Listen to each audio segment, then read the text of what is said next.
Hi, it's Alaska Granny. I thought I would share with you today an article that I found in the news that I thought was very interesting. These are the types of articles that we need to be aware of so that we get our finger on the pulse of what's actually going on.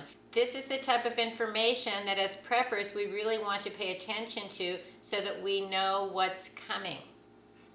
Why you need a national emergency fund. Part of being prepared for any contingency, big or small, is having a reserve of emergency cash at your disposal at all times. When you can't rely on accessing your funds electronically, you'll need some legal tender to buy food, gas, or other necessities. Whether it's Mother Nature or some other disaster out of your control, you always want to be prepared by having emergency cash on hand. Banks and ATMs may not be up and running for days after a strong storm. I recommend clients have 3 to 5 days worth of spending money just in case.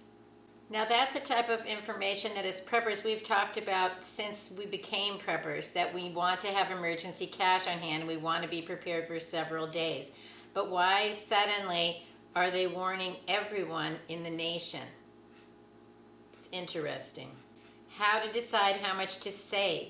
To decide how much to save for an emergency fund, you'll need to ask yourself a couple of questions. How much will I need in an extreme catastrophic event? How much can I afford? It's wise to have a small amount of physical cash at home for the truest of emergencies when banks are not operating.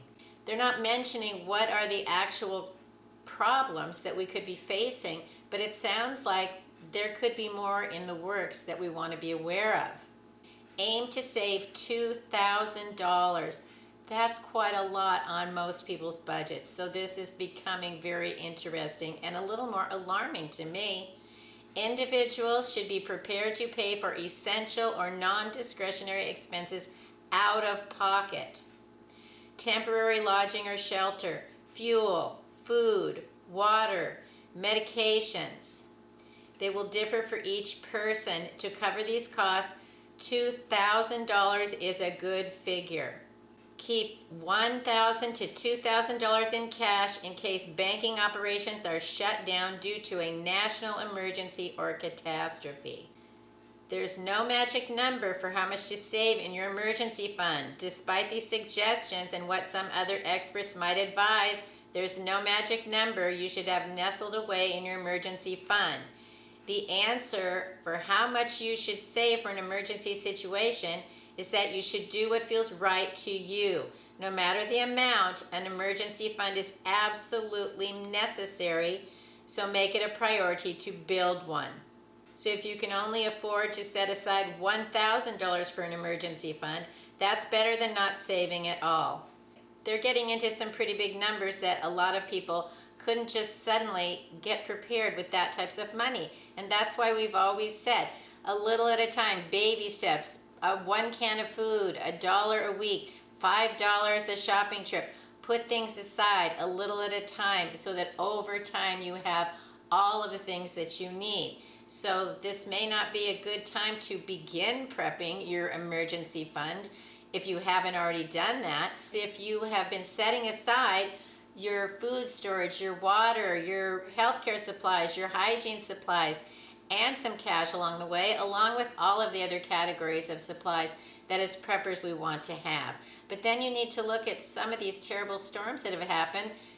People had to leave their home. Make sure that you have some kind of a bug out bag, an emergency plan, an evacuation plan, that you would bring your emergency must-have items and your most important documents with you so that you can make the best of an emergency situation.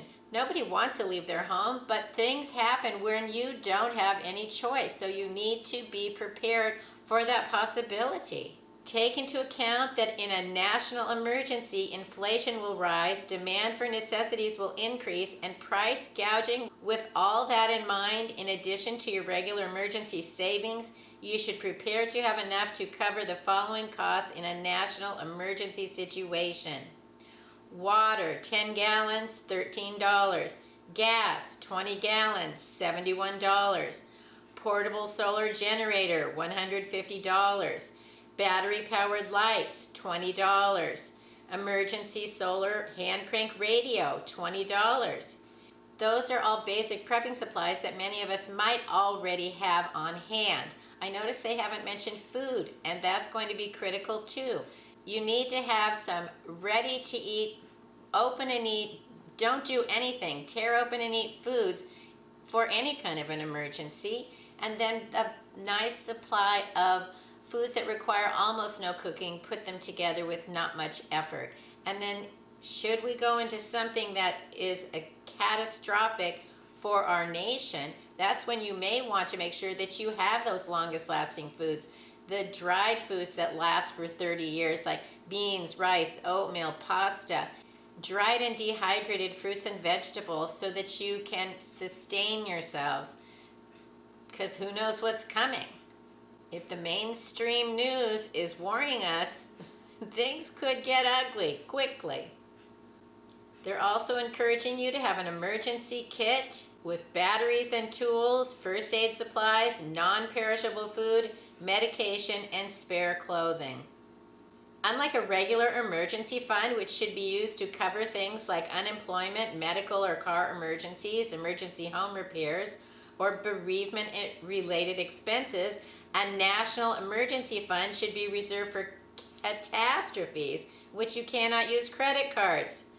Oh, whoa, whoa. Regular emergency savings should be stashed in some kind of savings, money market, or certificate of deposit. Your savings for a national emergency fund should be kept mostly in cash, not tied up in stocks or real estate.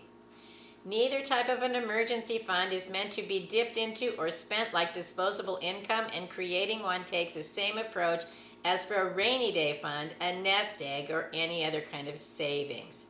Make saving for your emergency fund a priority. It's especially vital right now to focus on saving, with job insecurity at a high and stock values plummeting.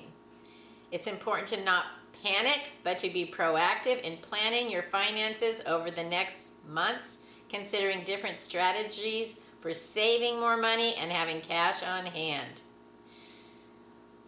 Is this getting your heart beating, your anxiety up?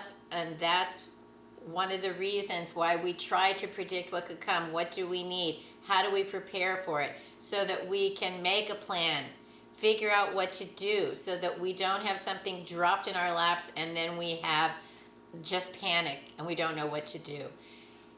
If you've been preparing, then you need to take this as a warning to make sure that you top off anything that you need and that you really pay attention to what's going on.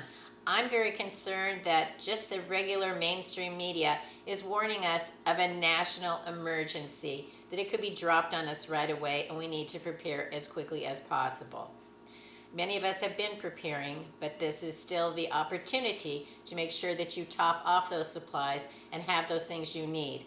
It is important that you keep fresh drinking water in your home, a supply of food, that you have things like batteries and flashlights, but then also, yes, have cash on hand. Make sure you have small bills, 1s, 5s, 10s, and 20s. I wouldn't have anything larger than that because they're hard to use on a day-to-day basis when things are not an emergency. You don't want to have a $20 bill and you want to buy, say, a bottle of water that's $2, and they're not going to give you any change. So it's important that you have small bills so that you are able to make the best use of the cash you have on hand. Then you need to make sure that you put it away in a safe place, that your family members know where it is and what it's for. But you also want to make sure that it's put away safely and securely so that it doesn't disappear out of your home. These are trying times. It's alarming to me how I feel like things are spiraling a little bit right now, and I don't like that feeling. So when you see an article like this, we've all been through some terrible hardships in our lives, but we've been able to get through it because we're still here, we're still upright and going. So prepare while you can, and then know that you will be able to face the future doing the best that you can because you have prepared, and then you have confidence in your ability to go forward. Let us know in the comments below, what do you think about this National Emergency Fund? Do you think it's something that we really need to be concerned with? Do you think there's a threat of something coming around the corner? Only time will tell. I hope you'll like my video, share it, and please subscribe to the Alaska Granny channel.